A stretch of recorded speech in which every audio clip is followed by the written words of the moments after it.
75 मरीज स्वस्थ होकर अस्पतालों से डिस्चार्ज हुए हैं या अपने घर में ही उन्होंने ठीक होने की सूचना दी है। प्रदेश में इस प्रकार संक्रमण आज न्यूनतम स्तर पर है। मैं यहाँ बताना चाहूँगा कि एक समय 30 अप्रैल को उत्तर प्रदेश में 3,10,000 से अधिक एक्टिव केसेस थे, जो कि आज कम होके 798 रह गए हैं, 798, 800 से भी कम रह गए हैं। और प्रतिदिन आने वाले मामले 23 अप्रैल को 38,000 से अधिक मामले आए थे, जो आज घट के 36 रह गए हैं। तो इतना बड़ा परिवर्तन जो है, ये माननीय मुख्यमंत्री जी के निर्देशन में विशेष जो अभियान चलाया गया, जिसमें कि 3T, ट्रेस, टेस्ट और ट्रीट, ये जो माननीय प्रधानमंत्री जी द्वारा दिया गया फार्मूला, 3T के फार्मूले के साथ साथ अभिनव प्रयोग कुछ किए गए। जैसे ट्रेसिंग पे बहुत जोर दिया गया और पूरे प्रदेश में घर घर जाकर स्वास्थ्य विभाग की टीमों ने संक्रमण से जो प्रभावित व्यक्ति थे उनकी तलाश की। हर एक आदमी का 24 करोड़ की जनसंख्या में से 17 करोड़ 23 लाख लोगों तक पहुंच के उनका टेम्परेचर लिया, उनका हालचाल जाना, उन्हें किसी प्रकार के संक्रमण की शिकायत तो नहीं, ये जानकारी ली। और उनमें से जो जहां भी कहीं संदिग्ध पाए गए उनको तुरंत उनका टेस्ट कराया गया, टेस्ट कराकर उनको आइसोलेट करके उनका इलाज प्रारंभ कराया गया। इस प्रकार की एग्रेसिव जो सर्विलेंस की जो एक अभिनव प्रयोग है, वो पूरे देश में कहीं नहीं हुआ है। और ये संतोष की बात है कि जहां अन्य प्रदेशों में जैसे महाराष्ट्र और केरल में हजारों की संख्या में प्रतिदिन मामले आ रहे हैं, और जो कि उत्तर प्रदेश की जनसंख्या से, जिनकी जनसंख्या आधी या 3/4 भी है, इतनी बड़ी जनसंख्या होते हुए भी उत्तर प्रदेश में आज केवल 36 नए मामले आए। 5 मई से गांव में जो है विशेष 80,000 गाँव में, 97,000 गाँव में 80,000 निगरानी समितियां जो काम करती रहीं, जिसका कि WHO ने भी और नीति आयोग ने भी उसकी तारीफ की। ये उसका परिणाम है कि उसके माध्यम से जल्दी संक्रमित व्यक्ति चिन्हित हुए, उनका इलाज हुआ, उनको आइसोलेट किया गया, क्वारंटीन किया गया। तो उसकी वजह से जो है ये इतना कार्यक्रम, ये आज जो है अभियान उत्तर प्रदेश का सफल रहा। मैं यहाँ ये भी बताना चाहूँगा कि ट्रेस के साथ साथ टेस्ट को भी एक तेजी से टेस्ट लागू किए जा रहे हैं। और यहाँ ये बताना है कि केवल 36 ही नए मामले आए, लेकिन आज भी कल जो है 2,25,009 सैंपल की जांच की गई है। इतनी बड़ी संख्या में अब आज भी बहुत सारे प्रदेशों में जांचें नहीं हो रही हैं, जबकि उत्तर प्रदेश केवल 36 नए मामलों के बावजूद 2,25,000 से अधिक टेस्ट किए हैं। और माननीय मुख्यमंत्री जी का ये मानना है कि जितने अधिक से अधिक लोगों को टेस्ट करेंगे, उनकी जांच करेंगे, सर्वेलेंस के माध्यम से, घर घर सर्वेक्षण के माध्यम से उनको जांच करके तुरंत जल्दी ही अर्ली लक्षण हम उसको चिन्हित करेंगे, तो इस बीमारी से, इस वायरस से निजात जल्दी मिलेगी। परंतु अभी भी कोरोना का डर गया नहीं है। यहाँ ये भी बताना है कि प्रदेश में अब पॉजिटिविटी की दर 0.01% रह गई है। 2,25,000 सैंपल टेस्ट हुए, उनमें केवल 36 मामले मिले हैं। तो मैं यहाँ ये बताना चाहूँगा कि ट्रेस, टेस्ट और ट्रीट अस्पतालों में विशेष सुविधाएं जो है सृजित की गई हैं। यहाँ ये बताना आवश्यक है कि जो विशेषज्ञों ने तीसरी लहर के बारे में बात की है, तीसरी लहर की जो आशंका व्यक्त की जा रही है कि इसका असर बच्चों पर पड़ेगा, उनके लिए भी विशेष रूप से जो पीकू बेड्स हैं, लगभग 6,700 से अधिक पीकू बेड जो हैं वो बनाए गए हैं, बना लिए गए हैं। और इसके साथ साथ जो ऑक्सीजन की समस्या ना आए, अस्पतालों को ऑक्सीजन से आत्मनिर्भर करने के लिए लगभग 548 जो हैं वो प्लांट ऑक्सीजन के बन रहे हैं। इनमें से लगभग 238 प्लांट जो हैं वो चालू हो गए हैं, और बचे हुए प्लांट्स को भी जल्दी से जल्दी चालू कराए जाने के निर्देश माननीय मुख्यमंत्री जी द्वारा दिए गए हैं।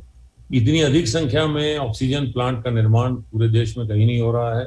और ये माननीय मुख्यमंत्री जी के निर्देशन में जो एक रणनीति बनी है कि संभावित तीसरी लहर से पहले समुचित चिकित्सीय सुविधाएं प्रदेश में सृजित हों, विशेषकर बच्चों के लिए, ये उस अभियान के अंतर्गत किया जा रहा है। मैं यहाँ ये भी बताना चाहूँगा कि इसके साथ साथ जो टीकाकरण का भी काम है बहुत तेजी से किया जा रहा है। कल जो है प्रदेश में 8,20,000 लोगों को टीका दिया गया। इस प्रकार प्रदेश में लगभग 4,52,00,000 से अधिक जो है वो टीके लगाए जा चुके हैं और जुलाई के महीने में 1,32,00,000 से अधिक जो है टीके लगे हैं और अब तक लगभग 3,80,00,000 लोगों ने कम से कम एक कोविड का एक डोज ले लिया है। और ये प्रयास किया जा रहा है कि टीकाकरण की गति को बढ़ाकर जल्दी से जल्दी अधिक से अधिक लोगों को वैक्सीनेशन किया जाए। और ये पूरी प्रक्रिया एक अभियान के अंतर्गत चल रही है जिसकी कि माननीय मुख्यमंत्री जी स्वयं समीक्षा करते हैं और इसका परिणाम ये है कि 11 जनपदों में, प्रदेश के 11 जनपदों में अब एक भी कोविड का मामला नहीं है। ये 11 जिले तो पूरी तरह से वर्तमान में कोविड से फ्री हैं, कोविड से मुक्त हो चुके हैं। प्रदेश के लगभग 54 जिलों में संक्रमण का एक भी प्रकरण पिछले 24 घंटे में नहीं आया है और 21 जनपदों में भी, जो अवशेष 21 जनपद हैं उनमें भी इकाई में ही मामले आए हैं। और ये पूरी, जैसे मैंने बताया, पूरा माननीय मुख्यमंत्री जी के स्वयं के निर्देशन में और मार्गदर्शन में ये जो रणनीति बनी है जिसकी समीक्षा प्रतिदिन माननीय मुख्यमंत्री जी कर रहे हैं, उसी का परिणाम है कि आज उत्तर प्रदेश में अन्य प्रदेशों के मामले में कोरोना जो है वो कोरोना संक्रमण काफी हद तक नियंत्रण में है। आज माननीय मुख्यमंत्री जी ने टीम 9 की बैठक में और भी विभागों की समीक्षा करके निर्देश दिए हैं। पहला तो उन्होंने निर्देश दिया कि मिशन शक्ति का जो एक अभियान चलाया गया था उसको और तेजी से पुनः लागू किया जाए और विशेषकर जो महिलाओं से संबंधित सरकार के कार्यक्रम हैं, महिला सुमंगला, कन्या सुमंगला योजना, जो है मुख्यमंत्री सामूहिक विवाह योजना और महिला स्वयं सहायता समूहों के माध्यम से रोजगार के अवसर पैदा करना, इस प्रकार जितनी ये महिलाओं के संबंध में योजनाएं हैं उनको लेकर पूरे प्रदेश में एक अभियान चलाया जाए। जागरूकता जो महिला अधिकारों के प्रति है, उनको महिला सुरक्षा के प्रति है जागरूकता उनके तरफ, और इसके साथ साथ जो रोजगार है, जो स्वावलंबी बनने का एक अभियान उत्तर प्रदेश सरकार द्वारा चलाया गया था जो कि कोरोना की वजह से कुछ प्रभावित हुआ, उस अभियान को पुनः जो है नए सिरे से उसको प्रारंभ करने के निर्देश माननीय मुख्यमंत्री जी ने दिए हैं ताकि प्रदेश के जो हमारे महिलाएं हैं उनको उनके जो सरकार की योजनाओं का लाभ है उन तक जल्दी से जल्दी और गुणवत्तापूर्वक पहुंचे और उन्हें भी सरकार के कार्यक्रमों में भागीदार होने का मौका मिले, जिससे कि वो अपने परिवार की आय को भी बढ़ा सकें और स्वावलंबी भी साथ साथ बन सकें। इसके साथ साथ माननीय मुख्यमंत्री जी ने ये भी निर्देश दिया है कि आयुष्मान योजना में अभी भी कुछ परिवार छूटे हुए हैं, तो एक विशेष अभियान उनके माननीय मुख्यमंत्री के निर्देश से चलाया जा रहा है। उस अभियान में प्रतिदिन अब नए परिवारों को भी जोड़ा जा रहा है। जैसे कल 26,000 से अधिक नए परिवारों को आयुष्मान योजना से आयुष्मान कार्ड उनको स्वीकृत किया गया है, कार्ड उपलब्ध भी कराया जा रहा है।